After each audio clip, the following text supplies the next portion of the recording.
oh non j'ai honte, mes plantes dans le fond, elles font tellement de peine. On sent qu'on approche de la trentaine. J'ai tenté de faire un rempotage, voyez-vous.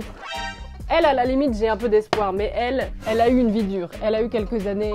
Voilà, je compatis un peu avec elle. C'est un peu mieux, j'ai tenté un truc, mais en vrai, il y a un tournesol qui est en train de crever là-dedans non plus. C'est pas fou, hein. Je lance un sondage, est-ce que d'après vous, le rempotage de Jeannot a fonctionné? Combien de plantes vont survivre? Je vous mets ça dans l'onglet communauté. J'ai hâte de voir si vous croyez en mes talents de rempoteuse. Bonjour, bienvenue, ici votre bon vieux Jeannot. Il y a quelques jours, je vous ai demandé sur Instagram de m'écrire avec des demandes de recommandations littéraires. C'est quelque chose que j'avais fait il y a quelques mois déjà et j'avais eu reçu beaucoup de demandes. Ça fait grave rostadé comme ça. Alors je me suis dit, écoutez, pourquoi pas en faire un petit rendez-vous régulier. Je vais donc vous conseiller 6 livres aujourd'hui, ma team Jeannot. J'ai essayé de condenser un maximum avec vos demandes, mais voilà, n'hésitez pas vous également à balancer vos recommandations. C'est tout l'intérêt de cette communauté littéraire. Hein. D'ailleurs, j'en profite pour vous dire que ma copine Audrey de la chaîne Le Souffle des mots, que vous connaissez déjà bien évidemment, contenu de qualité, a un concept très similaire.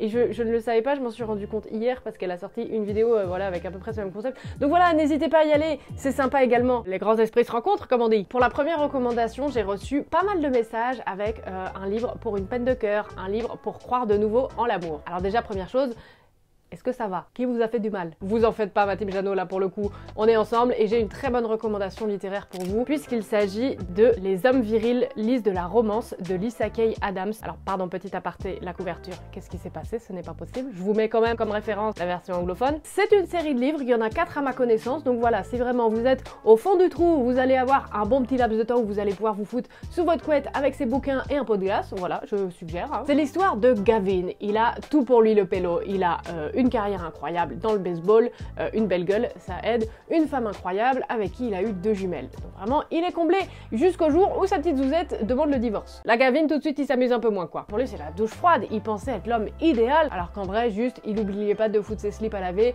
et de s'occuper de la vaisselle de temps en temps. Mais là n'est pas la question. Il va donc essayer de sauver son mariage et pour ça, il va intégrer un groupe ultra secret dont lui parle son coéquipier et dont il fait partie. Alors non, on n'est pas dans des bails de virilité en mode Fight Club. Plutôt tout l'inverse même. Gavin, il va rejoindre un club de lecture de romance réservé aux mecs. Et là, vous vous dites, c'est quand même vachement cliché. Oui, il va se dire la même chose également. Et en fait, finalement, ça va lui permettre de changer un petit peu de perspective, de se poser des questions par rapport à sa femme et d'essayer de faire son max pour raviver la flamme. Il y a des scènes un peu olé olé. C'est un livre, donc voilà, franchement, c'est hyper cool. Ça se lit tout seul, c'est mignon, c'est doux.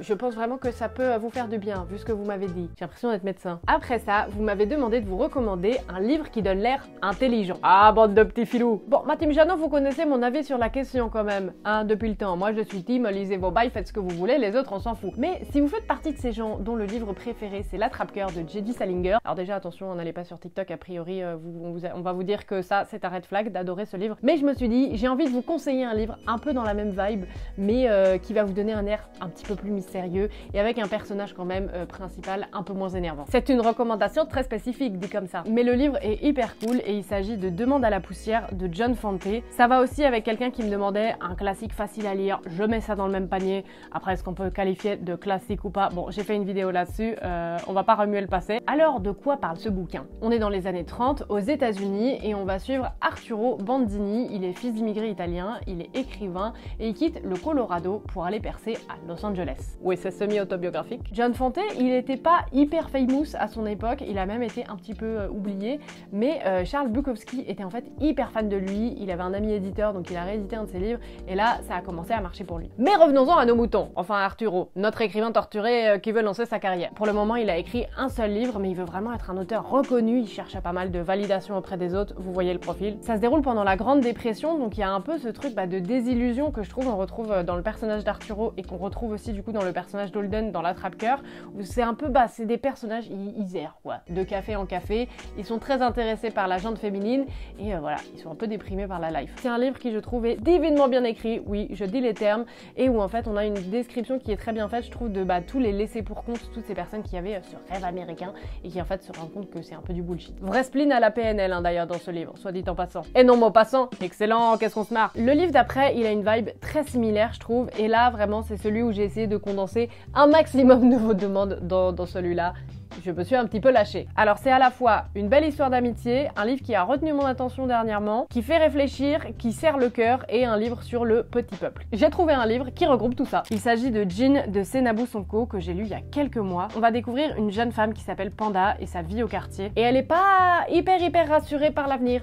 Et on la comprend en même temps, c'est-à-dire que les opportunités ne croulent pas. Et voilà, l'ascenseur social, clairement, il a perdu 1 ou 2 boulots en chemin quoi. Elle vient de terminer ses études, le seul boulot qu'elle a trouvé c'est un taf de caissière et même ça, bah malheureusement, elle vient de se faire virer. Elle se pose un peu des questions, elle se dit qu'elle va peut-être rejoindre le cabinet de guérisseuse de sa mamie qui s'appelle Mamie Pirate, mais qui elle ne pense pas qu'elle ait trop les compétences. Pour ça, elle doit être initiée à une cérémonie traditionnelle gabonaise où l'idée c'est qu'elle soit dans un autre état de conscience et qui est censée, je cite, la laver des maladies de l'âme et des pathologies psychiques. Ah bah là comme ça pourquoi pas hein. Et même Panda elle se dit bah vu que mentalement c'est pas la teuf en ce moment, peut-être on peut essayer hein. En fait depuis l'enfance Panda elle est accompagnée par une présence que personne à part elle ne peut ni voir ni entendre et cette présence c'est un djinn. C'est quelque chose qui est dur à vivre et très lourd au jour le jour donc elle cherche un peu un échappatoire. Ce djinn c'est un peu toutes ses impulsions, toutes ses peurs, tout sa part un peu sombre, son ombre si vous voulez. Donc pendant tout le livre on va parler un petit peu justement de ce djinn, de l'impact que ça a dans sa vie et parmi son entourage et on va aussi beaucoup nous parler de sa relation avec Jimmy qui est son ami et qui va finir en hôpital psychiatrique. Il est hospitalisé après une garde à vue et c'est quelqu'un qui mentalement est pas au top en fait et ça m'a fait beaucoup penser à une vidéo de Street Press que j'avais vue il y a un petit moment, on adore Street Press c'est la famille, sur une personne qui témoigne justement de la santé mentale en banlieue, du fait que ce soit assez tabou et que justement dans ce témoignage je crois c'est un mec qui commence à prendre de la drogue parce que mentalement ça ne va pas et qu'en fait on l'a un peu mis dans la case de lui c'est le drogué de service et on lui parle pas quoi, il a été vachement exclu et ce livre il m'a fait beaucoup penser à cette histoire. Et dans ce livre c'est hyper bien évoqué justement toutes les questions de santé mentale, qu'est-ce qu'on comprend, qu'est-ce qui nous dépasse et comment est-ce que Panda en fait elle vit tout ça avec aussi ses croyances familiales, sa culture etc. Donc franchement hyper bien, je recommande. Ensuite pour la prochaine recommandation vous vouliez un livre à la fois captivant et difficile à lâcher. Alors j'en avais 2 en tête, ma team Jano c'était très dur de choisir, il y avait notamment Amande de Won Pyung-sun dont je vous parlerai peut-être une prochaine fois. Et oui ma team Jano, je vous fais du teasing, je vais pas tout vous donner en une seule vidéo, dis donc. Mais l'autre recommandation que j'avais en tête c'est Sorrowland de River Solomon. Vraiment j'ai jamais lu un truc pareil. Je vous explique. Rendez-vous dans la forêt. Non mais c'est le livre qui se passe dans la forêt, pas nous on va se retrouver dans la forêt, enfin pour un premier meet-up ce serait un peu bizarre quand même. Vern est une personne noire albinos qui attend 2 enfants. Le projet c'est d'accoucher le plus paisiblement possible, sauf que Vern vient d'une secte, donc niveau sérénité on n'y est pas trop. Alors au vu des circonstances, quoi de mieux que d'aller donner naissance au milieu de la forêt? Je vous le demande. Ouais, clairement on est un manque d'options. Vern est une personne non binaire qui a grandi donc dans cette communauté de personnes noires où le but à l'origine c'était de créer une communauté en dehors de la société blanche et d'être autosuffisant. Mais petit à petit les gens qui s'en occupaient ont durci les règles dans la communauté, il y a eu des histoires de gens qui se faisaient droguer à leur insu, pas le meilleur endroit pour élever ses enfants. Vern va donc donner naissance, vous l'avez retenu, en plein milieu de la forêt et essayer de les élever en dehors de la société. On est sur une personne clairement qui n'aime pas le monde extérieur et je comprends. Enfin, je dis ça en blaguant, on est surtout sur quelqu'un qui n'a pas envie de rentrer dans des normes, et notamment des normes de genre qui lui semblent complètement absurdes. Mais en fait, dans la forêt, Vern va être une proie, et cette fameuse secte va essayer de retrouver Vern et ses enfants. Et il va se passer vraiment des choses hyper bizarres. Vern va avoir des sortes de transformations sur son corps. Il y a des hallucinations qui font bien flipper sa mère, hein, quand même, dans ce livre. Et il se passe énormément de choses. C'est un livre qui est très dense, qui est loin d'être parfait, en toute honnêteté, mais où l'univers, il est ouf, et on a envie de le relire plusieurs fois, tellement il se passe de choses. Et c'est un roman, je trouve, qui est hyper ambitieux. Parce que justement, il y a énormément de thèmes qui sont abordés sur la question du racisme, la question du genre, la religion, beaucoup aussi sur le corps, le rapport à soi, le rapport aux autres, enfin, très bien. Il se passe beaucoup de choses, mais c'est très bien. Pour le prochain livre, une fois n'est pas coutume, j'ai mixé des demandes, je n'ai pas pu résister. Vous vouliez un livre qui soit prenant du début à la fin et aussi un classique très actuel. C'est l'heure pour moi de vous parler d'un de mes livres préférés de tous les temps, puisqu'il s'agit de La vie devant soi de Romain Gary. Ce livre prend place dans le quartier de Belleville dans les années 1970. Mohamed, surnommé Momo, un garçon de 10 ans, nous raconte sa vie. Depuis ses 3 ans, il est gardé par Madame Rosa, une juive qui est rescapée d'Auschwitz et qui est à la retraite. Et elle a créé, comme le dit Momo, une pension pour les enfants qui sont nés de travers. C'est dit avec ses mots d'enfant et ses yeux d'enfant. Concrètement, c'est une pension pour les enfants de prostituées. Ah bah oui, là tout de suite, c'est formulé de manière un peu moins jolie. Et c'est ça justement qui est très marquant dans le livre, c'est que Momo, il voit tout avec ses yeux d'enfant et il nous raconte avec les mots qu'il a, ses mots d'enfant. Et c'est ça qui est très fort et qui est très bien bien écrit. Il y a des citations vraiment qui sont mais ouf et qui nous marquent à vie. Je vous en balance une pour le plaisir. Si Madame Rosa était une chienne, on l'aurait déjà épargnée. Mais on est toujours beaucoup plus gentil avec les chiens qu'avec les personnes humaines qui n'est pas permis de faire mourir sans souffrance. En mode vraiment au niveau du langage et tout, il a zéro filtre et d'un autre côté, il nous balance quand même de sacrées vérités. Momo, il est hyper attaché à Rosa, ils ont une relation très tendre et elle est vraiment hantée par tout ce qu'elle a vécu avant et ça on le ressent dans le livre et elle tombe de plus en plus malade. C'est un livre que j'ai lu et relu vraiment, qui me fait tout le temps pleurer comme un petit bébé sous ma couette. C'est un livre qui nous parle de pauvreté, de vieillesse, de classe sociale, de l'enfance, de désillusion, de la mort, enfin tout plein de thèmes et qui est incroyable. Vraiment, si vous ne l'avez pas lu, foncez.